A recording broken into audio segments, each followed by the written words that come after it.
Pembahasan RUU IKN hingga disahkan oleh DPR memakan waktu 43 hari. Sebagian orang menilai ini sangat cepat Pak Wandi, makanya disebut tadi ada ketergesa-gesaan. Apakah ini dengan tujuan dibuat kilat supaya mengamankan kepentingan tertentu?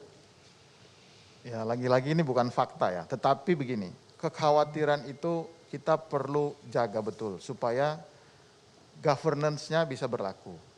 Saya nggak bilang bahwa ini tidak akan ada masalah, korupsi bisa terjadi di mana saja, di desa juga ada korupsi dana desa. Oleh karena itu, mumpung ini adalah sebuah momentum kita mengubah menjadi yang terbaik semuanya, kita gunakan teknologi, kita gunakan sistem yang lebih baik, governance-nya, tata kelolanya kita kawal.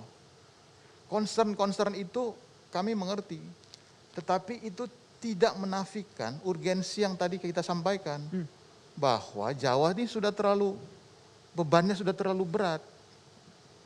Dan lingkungan itu yang membuat ini makin urgent. Oleh karena itu concern tadi itu valid. Kekhawatiran tadi itu kita harus antisipasi. Kita tidak bilang bahwa tidak akan ada masalah, masih akan banyak masalah, banyak tantangan.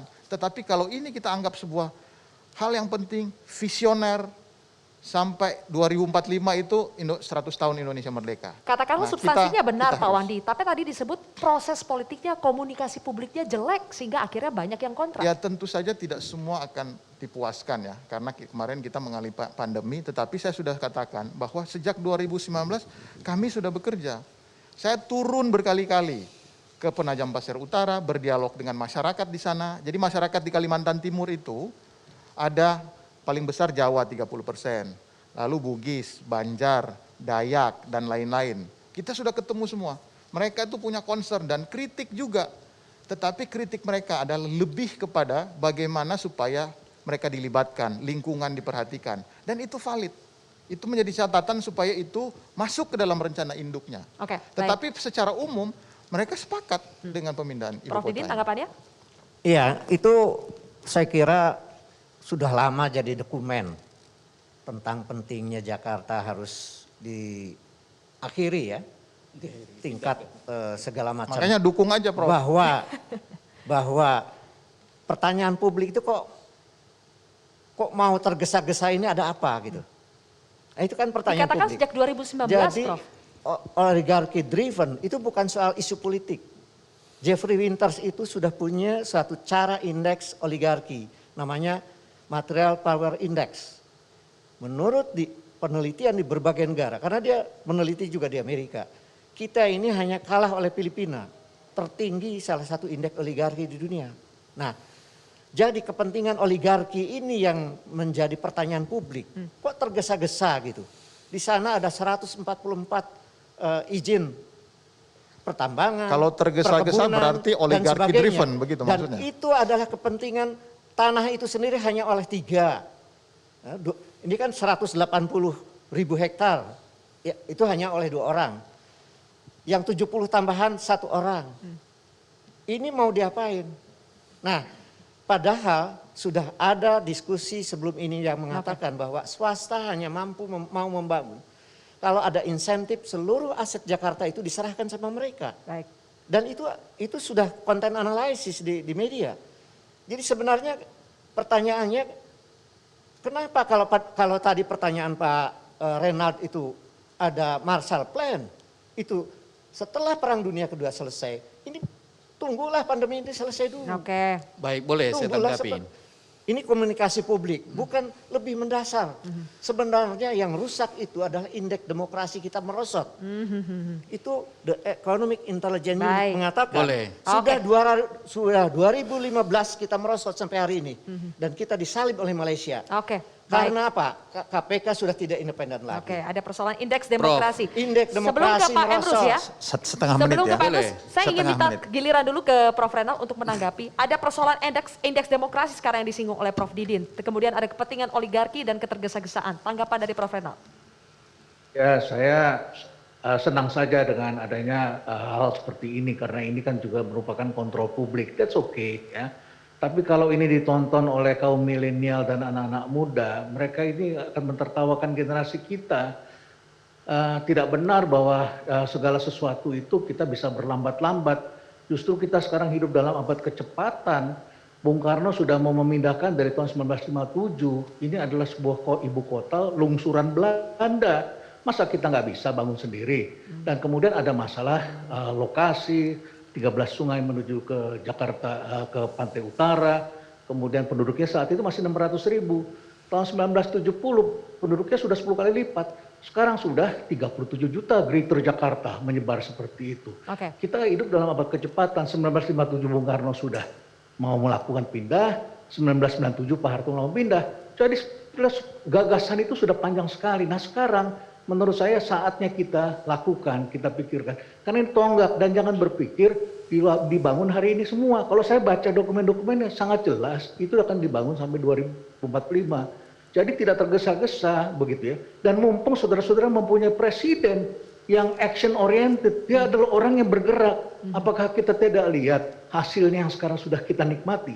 Kalau tidak ada itu Trans Jawa seperti ini, bagaimana kita menghadapi pandemi ketika masyarakat takut pergi dengan pesawat terbang?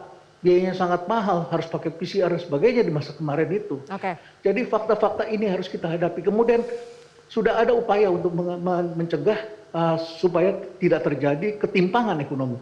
Apakah sudah berhasil? Belum. 60% pendapatan kita itu ada di Pulau Jawa. Penduduknya juga begitu. Kemudian di Sumatera 20%. 80% Jawa Sumatera menyedot. Kalau itu nanti terbang pesawat ke Balikpapan dan ke Samarinda, Baik. itu pesawat ke sana dan akan terjadi gerakan ekonomi dan perhatian ke Indonesia Timur juga dapat. Jadi kita memang harus bikin keadilan baru. Mempersiapkan hari ini untuk hari esok. Oke. Boleh saya tanggapi dulu. Sebelum ke Pak Emrus, saya ke Prof Didi dulu ya untuk menanggapi yang dari pihak kontra. Silakan Prof Didi ditanggapi. Iya, sebenarnya pemerintah itu dalam keadaan sekarang mau bikin apa saja bisa. Karena posisinya sangat kuat. Ya. Tapi posisi kuat itu nggak boleh melakukan secara sembarangan. Kritik yang saya sebutkan tadi tidak bisa mempertontonkan kemegahan dengan absurd. Ya enggak? Ini situasi begini mempertontonkan itu kan enggak benar. Nah sebelumnya Perpu dikeluarkan, kenaikan anggaran sampai lebih 200%. Kan saya sudah contohkan tadi. Planning DPR, utang 2021 650. Dinaikkan karena krisis dengan Perpu 01 1.200 triliun. Realisasinya adalah 1.500. Di Jerman itu hanya 100 juta euro, parlemennya berdebat nggak karu-karuan. Baik. Ini menaikkan anggaran itu sama dengan anggaran SBY total 100% sebelumnya, nggak ada apa-apa DPR. Jadi ini menjerumuskan kekuasaan kalau dibiarkan seperti ini. Itulah kira-kira. Boleh. Nah, Saya kekuasaan kira juga, Prof. Didi, ibu kota ini juga begitu. Nggak ada. Prof. Didi terlalu jauh kalau disebut diksi menjerumuskan begitu ya. Itu saya pikir tidak kuat argumentasi. Kenapa saya mengatakan gitu? Justru saya melihat dengan pembangunan ini bukan sekedar sebentar. Saya bicara dulu Prof. Kata itu Sebentar. penting. Kan saya menjawab. Saya tahu. Kan Dilanjutkan saya menjawab dulu, dengan Pak angka-angka. Sebentar. Saya menjawabnya, yuk keluarkan angka-angka. Angka naik utang itu sampai 1.500 triliun itu menjerumuskan. Jawab dengan angka juga. Baik. Ada nggak angka yang tidak menjerumuskan dari 1.500 Tetapi triliun? menjerumuskan itu kalau kita lari ke diksi itu berarti ke jurang. Kan begitu? Ya APBN itu jurang. Tunggu dulu. Nah sekarang batas utang itu masih batas sesuai undang-undang nggak? Kan begitu kalau kita mau bicara ke sana. Tetapi kalau saya mengatakan selalu dikatakan mempertontonkan, justru saya melihat sebaliknya. Bisa kita lihat dari perspektif lain. Dengan pembangunan ini, bukankah ini cita-cita yang sudah lama? Jadi tidak mempertontonkan suatu kemegahan dan lain-lain. Tetapi ini justru semangat, kemauan mewujudkan yang memang sudah cita-cita yang lebih dahulu. Jadi oleh karena itu tergantung. Terus terang saya mengatakan, pesan komunikasi yang disampaikan oleh orang lain didrive oleh kepentingan di belakangnya. Jadi oleh karena itu ketika kita membaca kalimat seseorang, ada kepentingan di balik itu. Oleh karena itulah tidak semudah itu kita malah mengatakan menjerumuskan. Kalau udah menjerumuskan itu udah tinggal jatuh itu ke sungai itu atau kemana itu. Jadi saya kira pilihan diksi semacam itu perlu kita koreksi. Tetapi kalau memang dikemukakan angka-angka dan prediksi-prediksi saya kira bisa kita terima. Kemudian kalau dikatakan itu Prof. Didin tadi dia tergesa-gesa, saya sangat tidak sependapat. Kenapa saya katakan tidak sependapat dengan tergesa? Ukuran tergesa-gesa itu apa sih? Di era pandemi, Sebentar Prof, ini sebentar Prof, krisis yang sebentar. membutuhkan Saya selesaikan dulu anggaran ngomong yang Prof. sangat besar Jadi untuk kalau kesehatan. tergesa-gesa ukurannya apa? Untuk Apakah ukurannya ukuran bulan, adalah 3 bulan kesehatan atau lebih apa? penting. Kita Rakyat lihat yang miskin lebih lamanya penting. peraturan Ketimpangannya undang-undang makin yang berat, makin dikeluarkan penting. lama sekali, Itu tidak tergesa-gesa. jaminan. Oleh itu keberanian dari suatu Jadi selesaikan terobosan pandemi baru dulu. adalah Baik. Selesaikan menunjukkan pandemi Ketika dulu. masih ada perubahan banyak, di tengah masyarakat. masih Jadi jelas sekali keberanian, ini perselisihan pemimpin antara pro yang dan punya kontra. keberanian Apa solusi yang bisa kita ambil selanjutnya? Kami masih ada satu segmen lagi pemirsa, tetap bersama kami di Kontroversi.